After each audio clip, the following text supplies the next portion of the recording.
Today's topic today,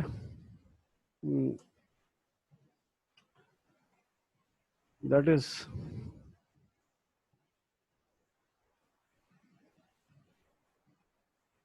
impact load.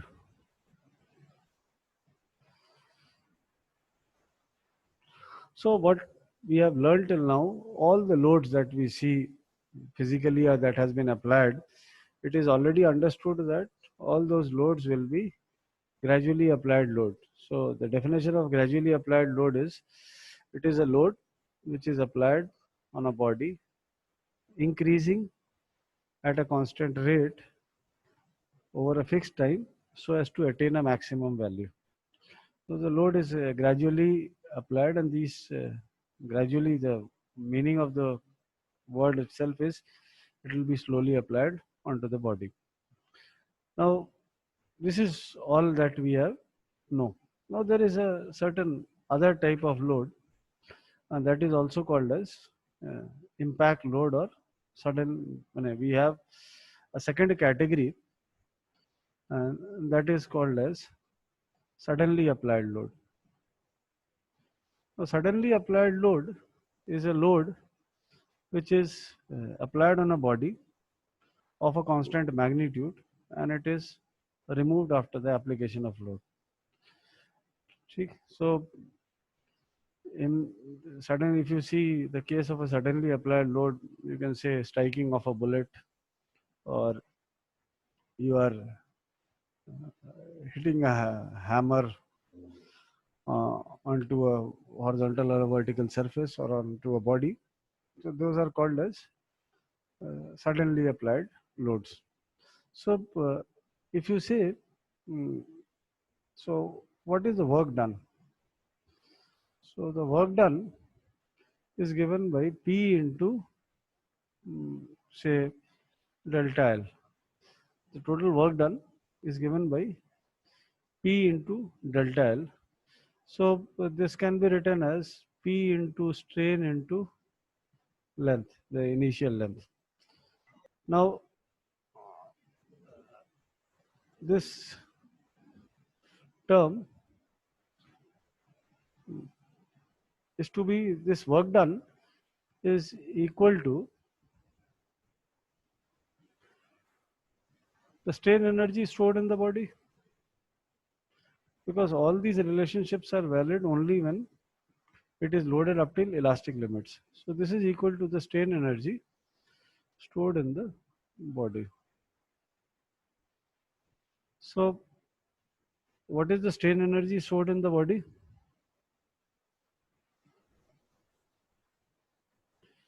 This is given by, denoted by U. This is equal to half sigma square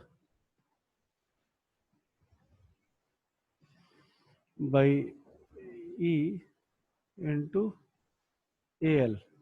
This we have already derived in the class. So if you modify this equation, this can again be written as half sigma strain into A into L. So this can be written in this form. So if you equate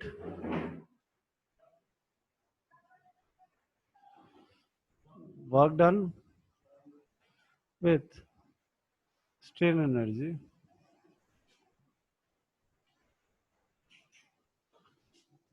you have half, this is equal to P strain into L. So yeah, we are actually equating the work done with the strain energy. So the terms that, there are certain terms that get cancelled out. So if you see the terms which are cancelled out, L gets cancelled out, the strain gets cancelled out. So we have a stress is equal to 2P by A. So this is the stress produced if P is the, where P is the applied load. So we have the stress produced is equal to twice. So this states that the stress for an suddenly applied load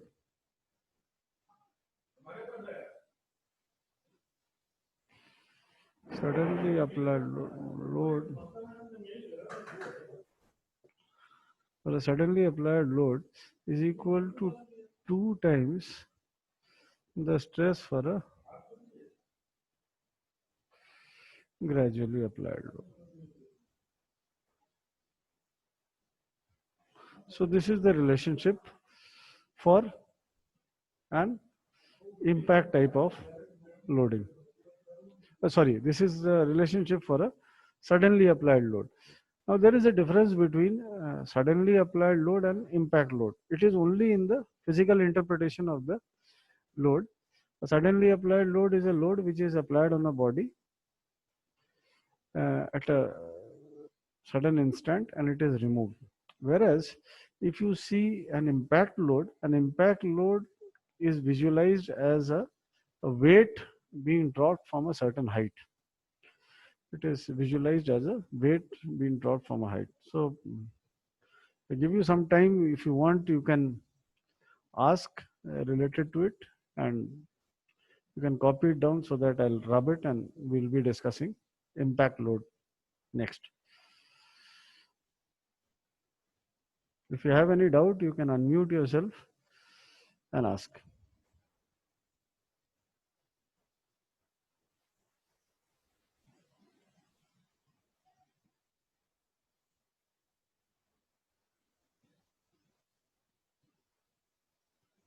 sir हाँ sir hammering sudden load में आएगा या impact load में? देखिए hammering it is a case of an impact load. Suddenly applied load is a load. देखिए अब hammering if it is done on a a vertical surface, then it cannot be visualized as a weight being dropped from a certain height. जो impact load का जो statement है, it says that it is an process where we visualize that a weight is being dropped from a certain height.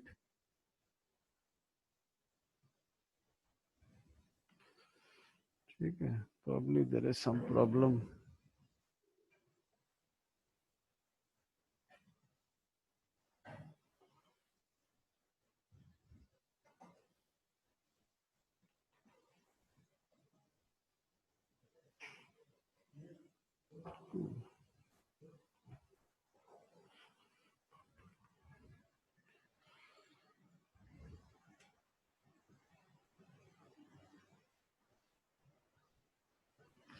ठीक है, have you copied it down?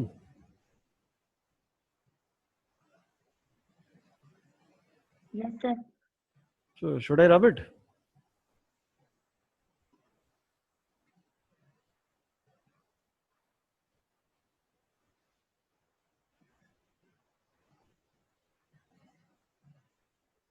हाँ जी, मिटाओ.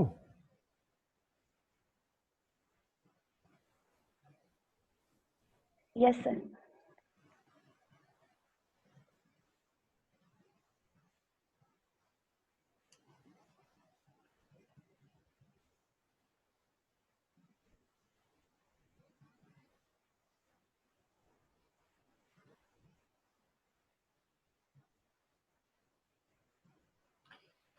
So now let us start with the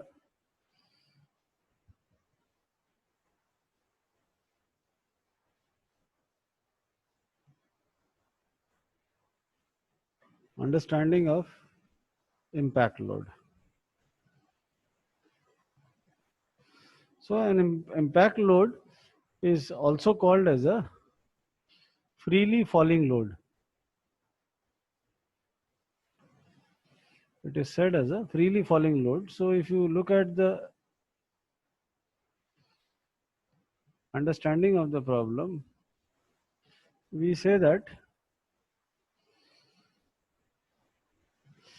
this is a system in which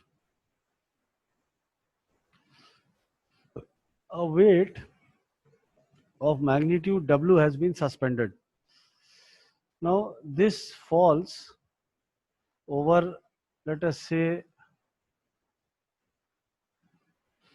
a collar which is placed at a height h. See, after the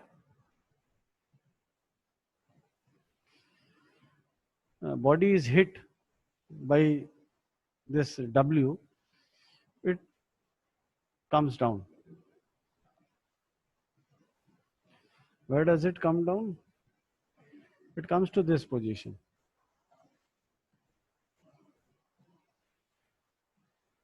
And let this be denoted by delta. So what actually happens is we have a weight W which is falling from a certain height, and that height is characterized by the height at which this load is allowed to freely fall. Okay, it is falling along this central attachment, and it hits a certain body which has been kept at a distance h from W, from the initial position of W. So W will fall on the body, and due to the impact of this body, what will happen? This body will shift by a certain amount delta. Let us say it shifts by a certain amount delta. So let us find out the work done by the load.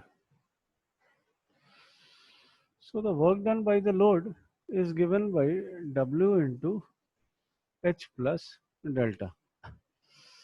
So this can, if you write this as W, this can be written as, sorry, this work done, uh, let us denote it by WD, because W has already been used. So let us say work done is equal to W into H plus strain into L, because delta is the net deflection or net change in the value. So delta is given by strain into L. So this can be further written as W H plus stress by E. Strain is stress by Young's modulus and multiplied by L. Now this work done is equal to the strain energy stored in the body.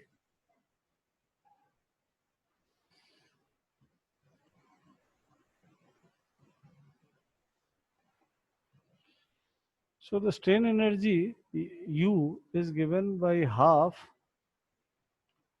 sigma square by E into area into length. This area into length, when we have derived the formula, we have replaced AL by volume.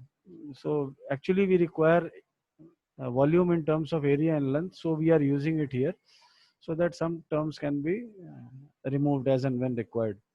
So this area is to be, this strain energy is equated with work done. So you have half sigma square by E A into length. This is equal to W H plus sigma by E into length. Okay. So let us open the brackets, and after opening the brackets and rearranging the terms, we will get sigma square minus 2W by A into stress minus 2E WH divided by AL is equal to 0. Now this is a quadratic equation, and we need to find out the roots of this equation. So the roots, you will be having uh, two roots. So if you find out the roots of this quadratic equation,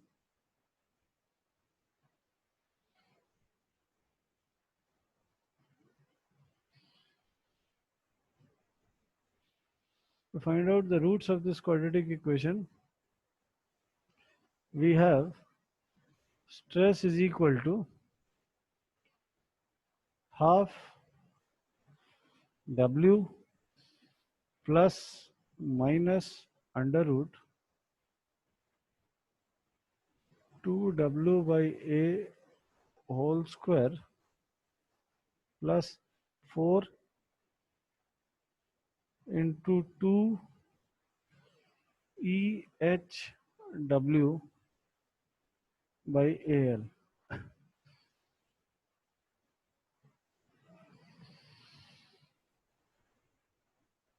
Now, this is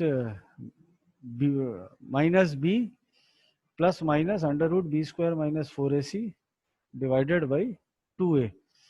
So, the value this for the quadratic equation having the general formula ax square plus bx plus c is equal to 0.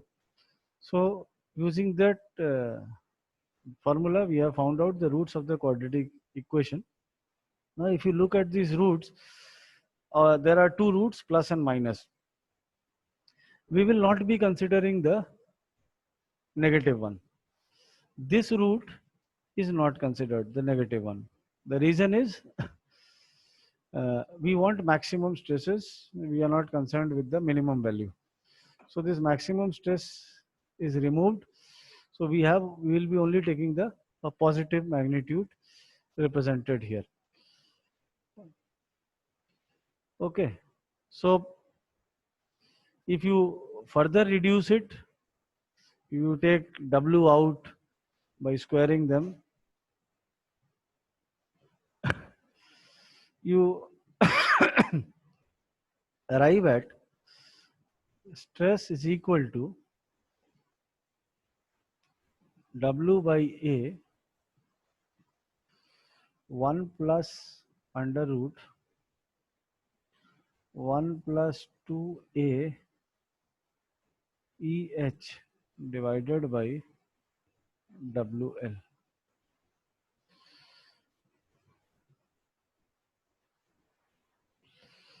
Now, this is your final equation for determination of stresses when the body is subjected to impact load. So, look at the equation, how we have derived it. If you have anything, any step that I have jumped one step in between where I have reduced this. I have brought this to one side.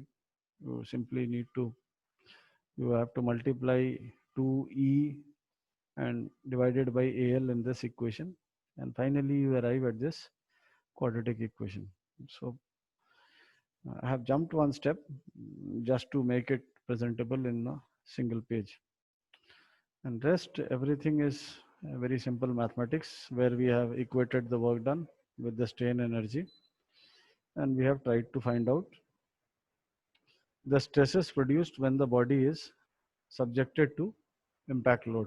So now if you talk about loading systems, we have three types of loading system. One is a gradually applied load for which the stresses are denoted by P by A. For a suddenly applied load, we have stresses equal to 2 times P by A. And when you have a impact type of loading, characterized by a freely falling load, there it is represented by the mathematical relationship stress is equal to the load which is allowed to fall, denoted by W. So it is W by A in the brackets, it is 1 plus 2 AEH divided by WL. Okay, so I give you 30 seconds where you can understand this and copy it down. In the meantime, I'll take a very small break.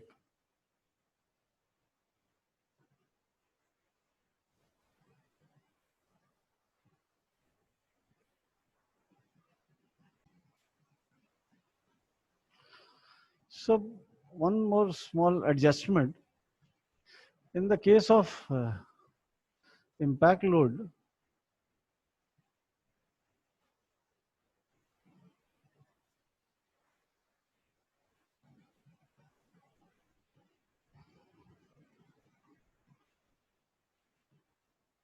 In the case of impact loading,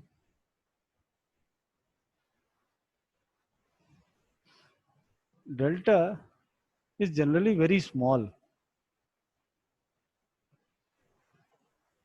The amount of deflection or deformation that takes place due to the applied load, this is generally very small. So if we neglect delta, the equation can further be modified as stress square by 2E A into L. This is equal to W into H. So if you solve this, you have stresses equal to under root 2E HW 2E HW divided by AL. So this is a simplified relationship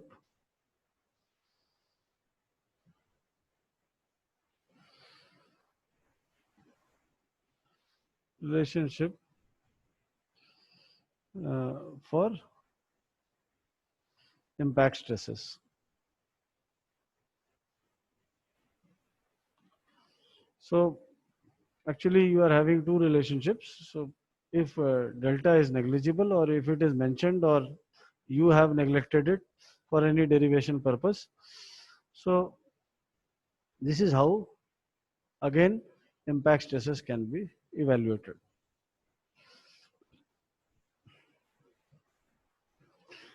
ठीक है? So should I rub this? Wait, sir.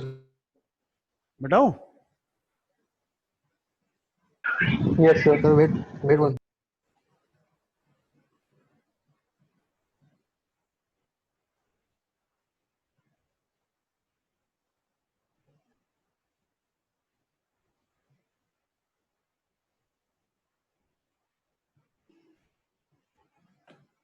So I'm rubbing it. So next is thermal stresses.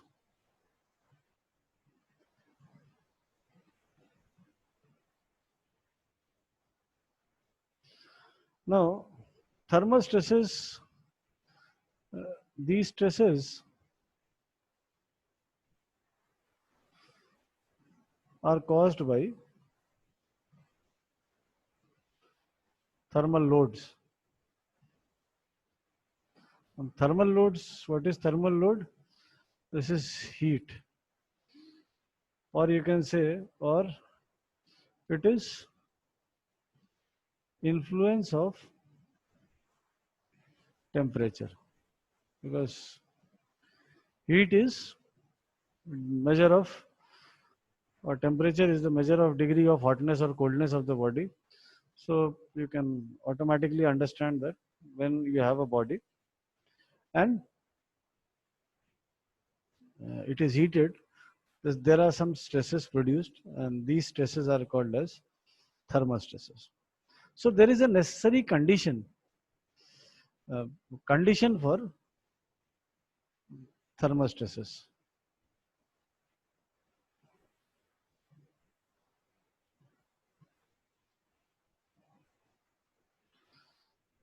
There is only one condition, that the body is to be heated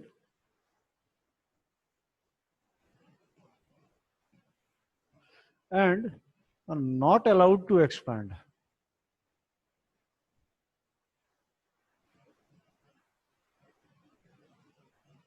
So let us say that if you have a body, let us say it is fixed from one end, and this is a body, and you have supplied heat to it.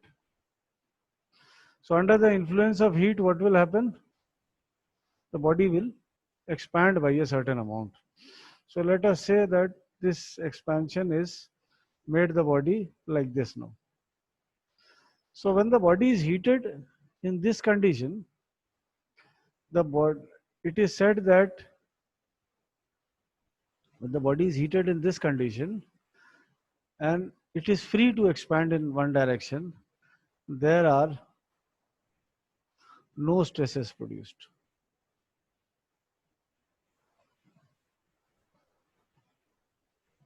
Now, for the stresses to be produced, what do we need to do is,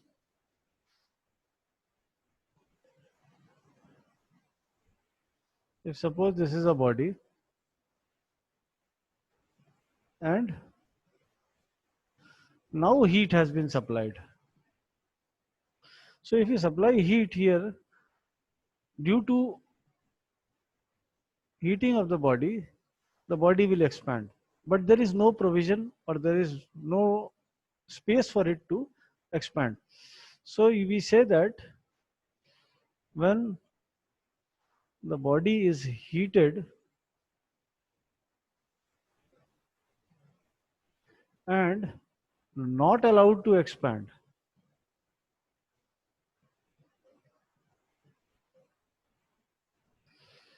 it leads to production of thermal stresses. So when a body is heated and not allowed to expand, it leads to the production of thermal stresses. So if you want, you can copy it down. I'll rub it.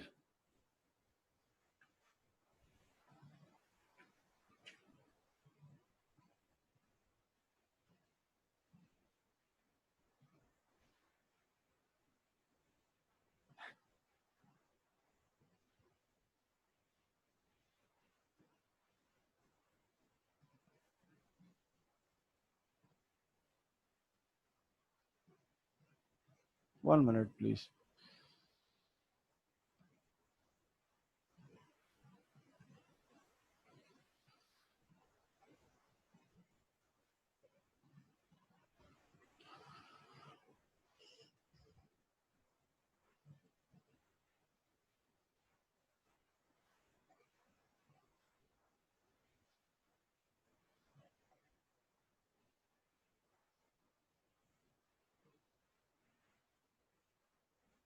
Should I rub this?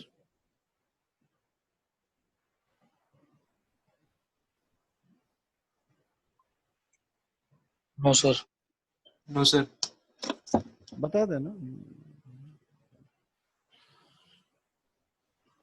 So you need to understand only one thing in thermal stress is that if there is a provision for expansion of the body, no stresses will be produced. The body has to be restricted completely for expansion, then only it will lead to the production of thermal stresses.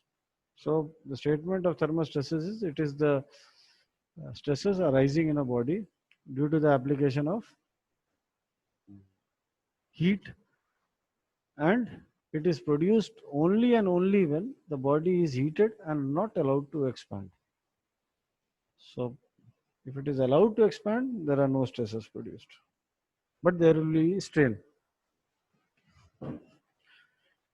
Strain will be there. So in the case of thermal loads, you can have either stress or strain, you cannot have both. So if you are having stress, strain is not produced. If you are having strain, stress is not produced.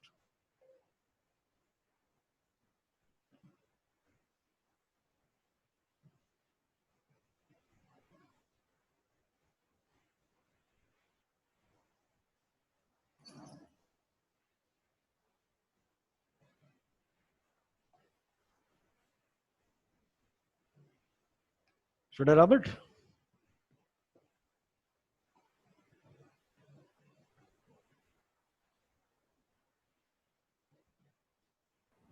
Yes, sir, you can rub it. Yes, sir. Now, if you come to the understanding when I say under the influence of heat, how do we calculate the final length? So this you must be knowing, L2 is equal to L1 into 1 plus alpha delta T. This is how you calculate the final length. And so L2 minus L1, this is equal to how much? alpha delta t. So strain which is given by L2 minus L1 divided by L, this is equal to alpha delta t multiplied by length. Sir L2 minus L1 जो होगा वो L1 alpha delta T होगा ना? Yeah. हाँ हाँ ठीक ठीक. So this is L1.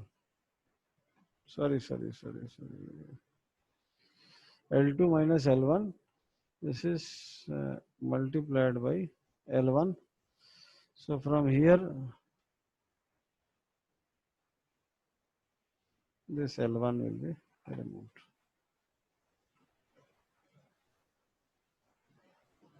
ठीक है? Where alpha is the coefficient of linear expansion. ठीक? Now, by Hooke's law,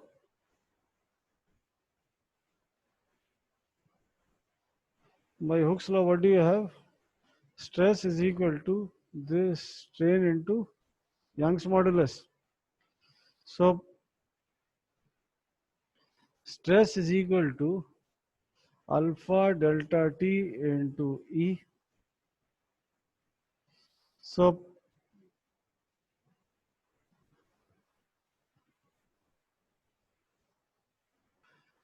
we can see that stress is finally given as E alpha delta t, where alpha is known and delta t is change in temperature.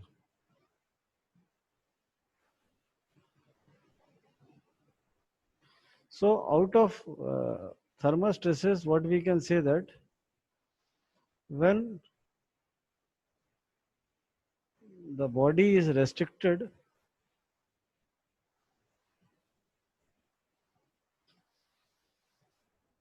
then restricted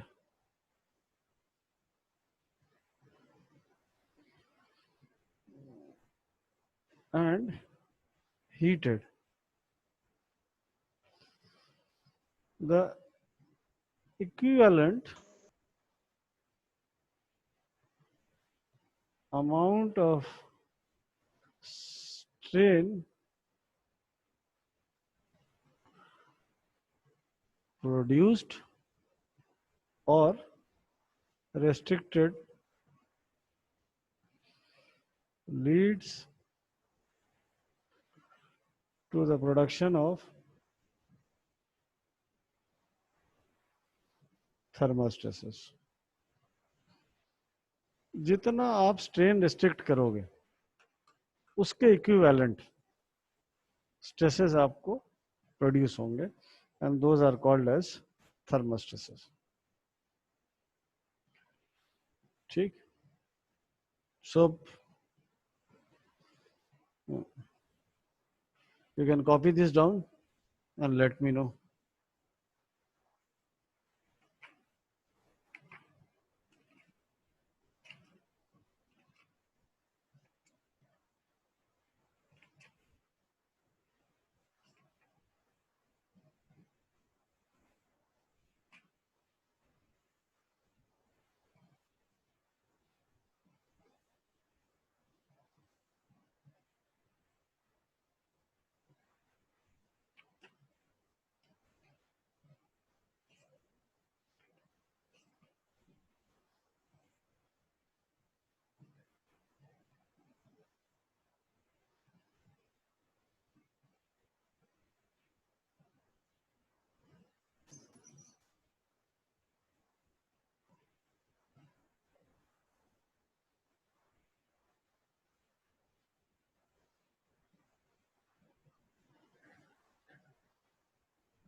Is it done?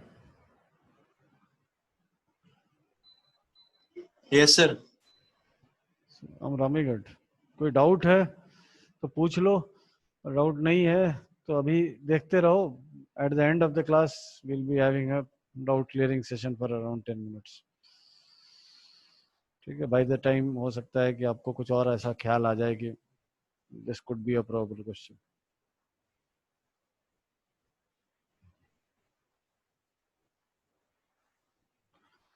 Now the next topic is generalized Hooke's law.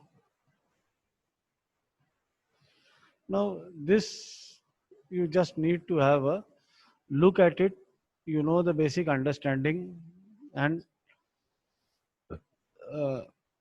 this generalized Hooke's law is generally not used for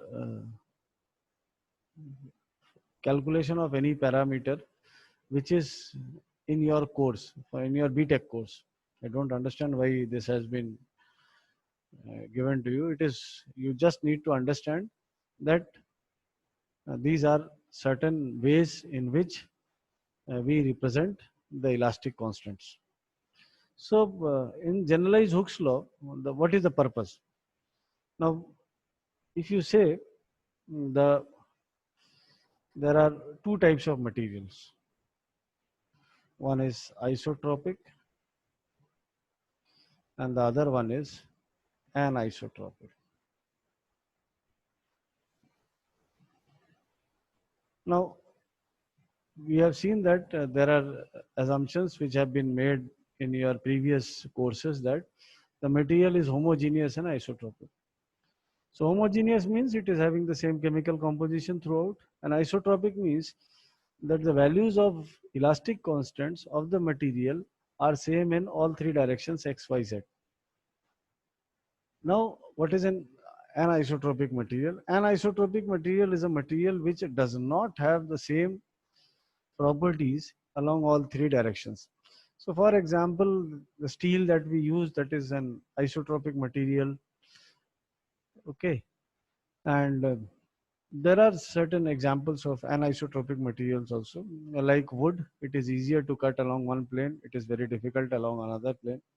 Common examples you can say are ginger, adrak. It is easy to cut across the fibers. It is easy to cut along the fibers, and it is very difficult to cut across the fibers. Pyaj, onion, that also consists of fibers which have been aligned in a specific manner.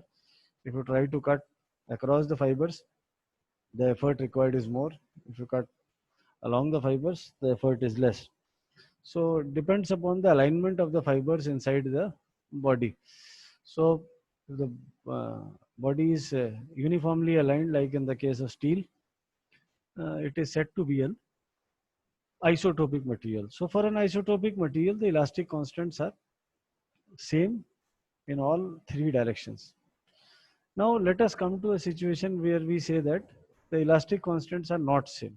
So if you have an anisotropic material, now why I am saying this is a very less important topic as far as your course is concerned, because whenever we will be discussing any derivation or any assumption, there is one assumption which will hold true for all, for your entire BTech course, that the material is homogeneous and isotropic.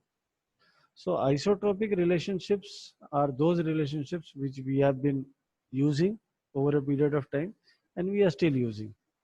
Suddenly in generalized Hooke's law, we come across an anisotropic relationship.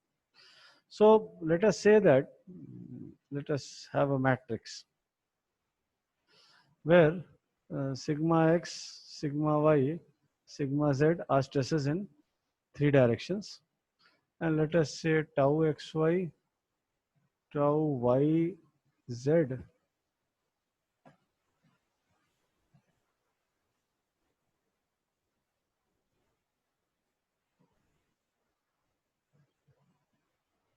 and tau xz These are the stresses produced. Now these stresses, these are 6 stresses which can be produced inside a body due to an applied load. ठीक? Why both of them are acting simultaneously, both normal and shear stresses? The reason is very simple, that when you have a one-dimensional, two-dimensional, or a three-dimensional type of loading, there exists a plane at which shear stresses are also produced. So this is something that you already know. So this is the reason why all different types of stresses have been represented on one side of the equation.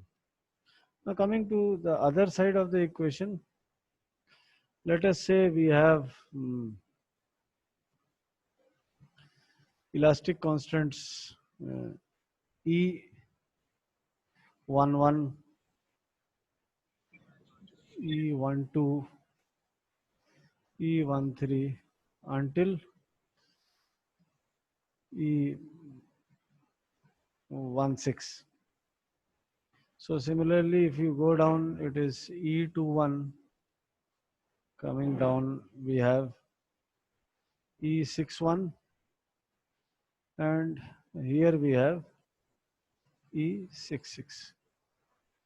So these are elastic, where E represents elastic constants. Now these elastic constants can be anything. Either it can be Young's modulus, or it can be shear modulus, or you can say modulus of rigidity, depending upon the type of loading it has been subjected to. And this is multiplied by the strain in x direction, strain in y direction, strain in z direction. And let us say you have phi. Phi is your shear strain in xy direction, phi in yz direction, and phi in xz direction. Because stress is equal to strain into elastic constant.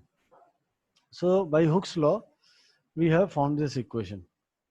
So this can be generalized, it can be generalized and written as stress is equal to stress matrix is equal to E matrix multiplied by epsilon matrix. Okay.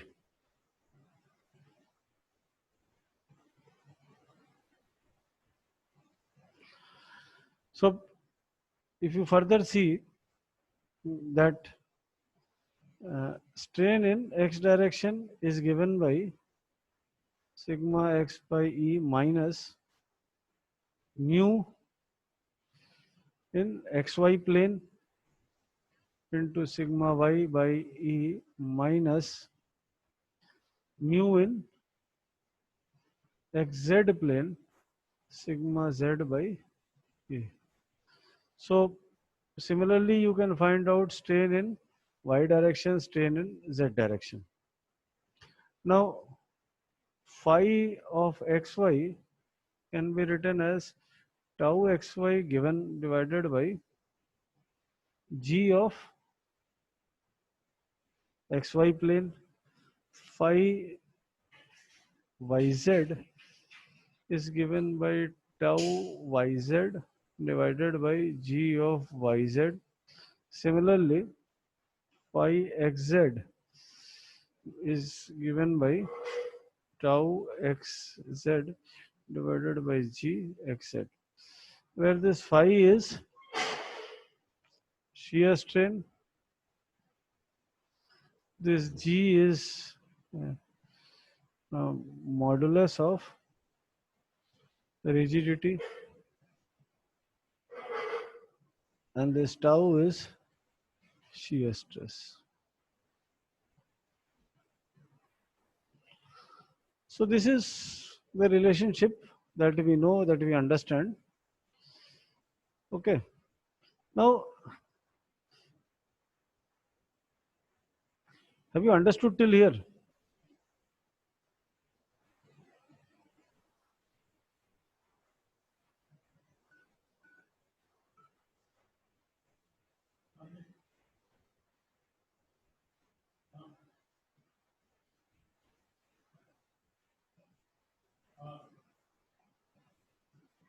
यहाँ तक समझ में आ गया है?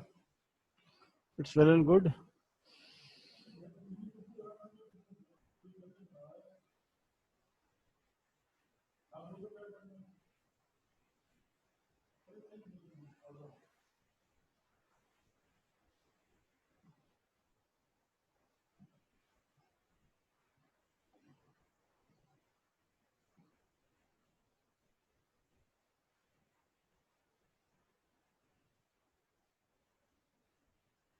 If it is not clear until here, please speak out, because once I go ahead, it will be very difficult for me to come back to this equation again. Sir एक बार फिर से समझा दीजिए इक्वेशंस। देखो, Hooke's law, what does Hooke's law state that? Hooke's law states that stress is equal to strain into E. ये आपका general statement है. This is what we know. Now, generalized Hooke's law was framed to use three-dimensional stress system for an anisotropic type of system, or for an anisotropic material. So isotropic material is a material where the stress, the elastic constants, whatever they are similar, or they have the same value in x, y, and z direction. Now, if you have an anisotropic material, that means the elastic constants are different in all the directions. So this is stress, this is elastic constant, and this is strain. So stress is equal to E into strain. This we already know. Now we have formed a matrix. This matrix is a 6 by 6 matrix. Why it is a 6 by 6 matrix? Because under any type of loading, you have two components of stresses which are produced. One is the normal component, another one is the shear component. Once you have an anisotropic material, the stresses are different, which are produced in different directions. So there are three directions, two types of stresses. So we have a 6 cross 1 matrix here, which is denoted by stresses in x direction, y direction, z direction, tau in xy plane, tau in yz plane, and tau in xz plane. Now this is equal to this elastic constant matrix multiplied by strain. Again you have strain in three directions, x, y, z, phi xy, phi z, where phi is your shear strain. Okay, now coming to the normal stresses part. Strain in x direction is given by, this is your reference one, and with respect to Poisson's ratio, we will be having a decrement in the other two dimensions, which is given here. This you have already seen in volumetric stresses. So ये हो गया आपका. Why we have written mu xy here? This should have been simply mu, because it is only mu when it is an isotropic material. When it is an anisotropic material, this is mu with respect to the xy plane. This is mu with respect to the xz plane. Why xy? Because we are finding out strain in x direction. So x with reference to y, x with reference to z. Similarly, if you write down for z, for y you have written, if you want to write down for z, you have sigma z by E minus mu xz sigma x by E minus mu yz sigma y by E. So this is the relationship for strain in z direction. Similarly, if you want to find out the shear strain in three directions, you have phi xy, which is given by tau xy by gxy, gxyy.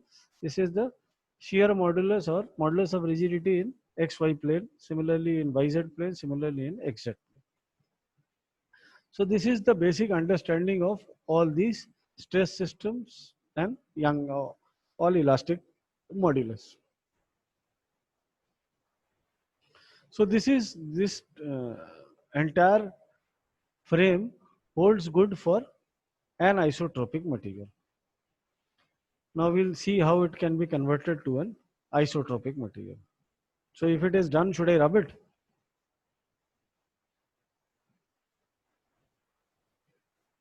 Yes, sir. Yes, sir. Yes, sir.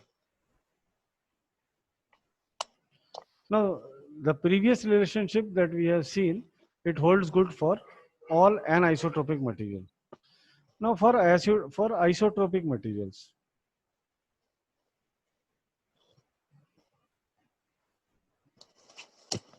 what happens that E in x direction is equal to E in y direction is equal to E in z direction. Let it be denoted by E. Now, mu in xy is equal to mu in yz is equal to mu. Mu is Poisson's ratio. In xz, let this be denoted by mu because they are the same in all three directions. So, the equation gets modified to uh,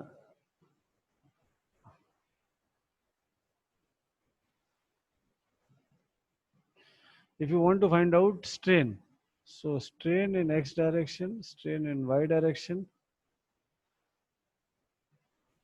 strain in z direction, this is phi xy, phi yz, phi xz.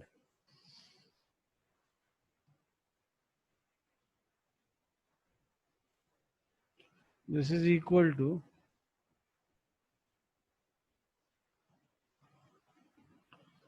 you have 1 by E here.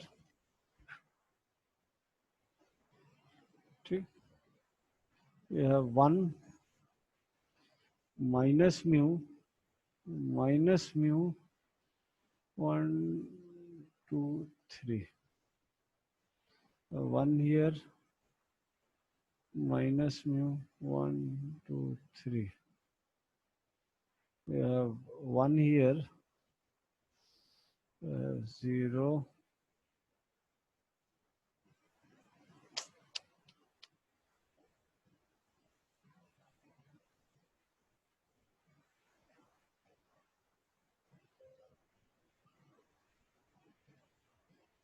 1 here, 0, 0. Now you have 2, 1 plus mu.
Now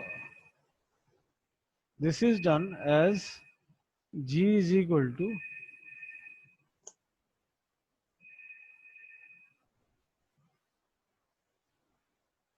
जो 1 plus 2 mu लिखा है वो इस वजह से लिखा है. You have another relation between elastic constants where G is equal to E into 1 plus 2 mu. So that relationship has been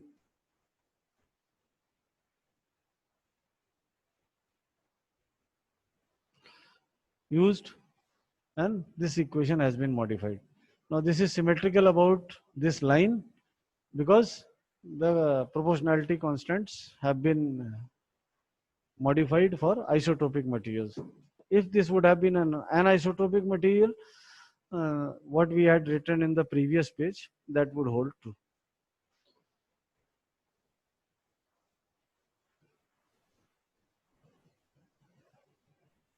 Okay, so about this line, it is symmetrical. So this equation, the question that are asked, there are no numericals as such which are asked from generalized Hooke's law. It is asked that this term is generally asked for 2 marks, where write a short note on generalized Hooke's law. So when you are asked to write a short note, you need to explain what is an isotropic material, what is an anisotropic material, how are the constants written for a 6 by 6 matrix for a anisotropic material. Now, if you are introducing isotropy into it, you need to make these two statements regarding to Young's modulus and Poisson's ratio, and as well as that one term I have mixed, gxy is equal to gyz is equal to gxz, which is denoted by g.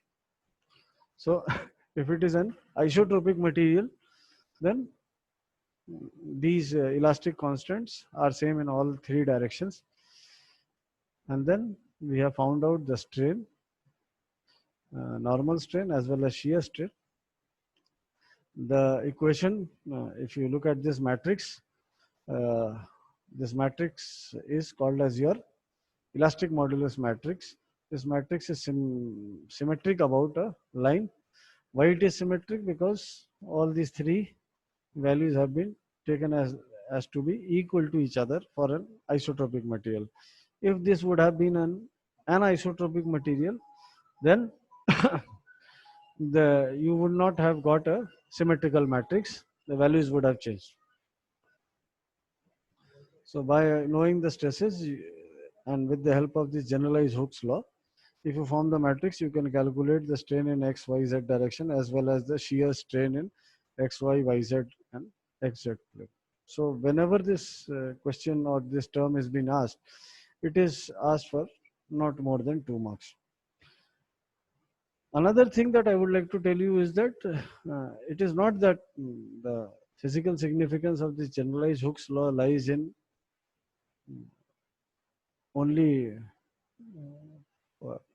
and question attempting for 2 marks. Now, when you go for higher studies or when you go for understanding of finite element method, advanced course in strength of materials, and this was offered as an elective also in design, and probably nobody took it. So what I could understand from the head of the department was only 2 people had opted for it. So in finite element method, what we do is, if we are assuming the material to be anisotropic in nature, then we need to form these matrices, and these matrices are formed which solve for strain in x, y and z direction. So without the formation and help of these matrices, you will not be able to solve it. Now these matrices are done for, are framed for, the 6 by 6 matrix is framed for 1 element. So if you say that you have 3 elements in a finite element method, it is a body is broken down into number of elements. So let us say that you have broken it down into 2 parts, then you will get a 9 cross 9 matrix that you need to solve. So similarly, if you have broken down into 3 parts, you will be having a 12 by 12 matrix for which inverse has to be found out, and then you need to solve it. And these problems are generally not done on a pen and paper. You need to understand how these matrices have been formed, what are the implications of these matrices, how they are used, and the solving procedure is obviously done with the help of a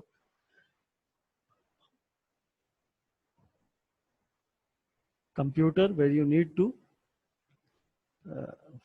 enter these matrices, or the matrices are automatically generated and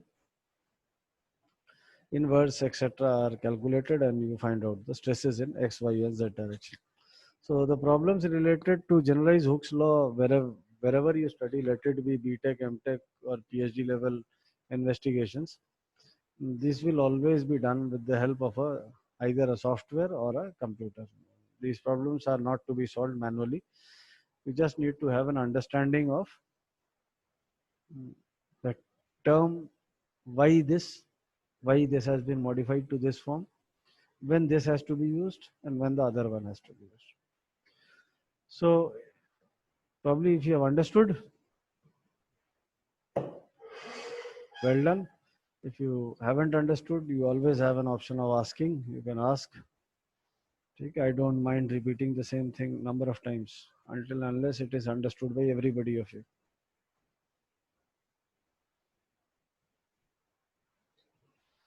And if it is done, allow me to rub the board. Should I rub it? Done, sir. मिटा दूं? Yes, sir. Okay.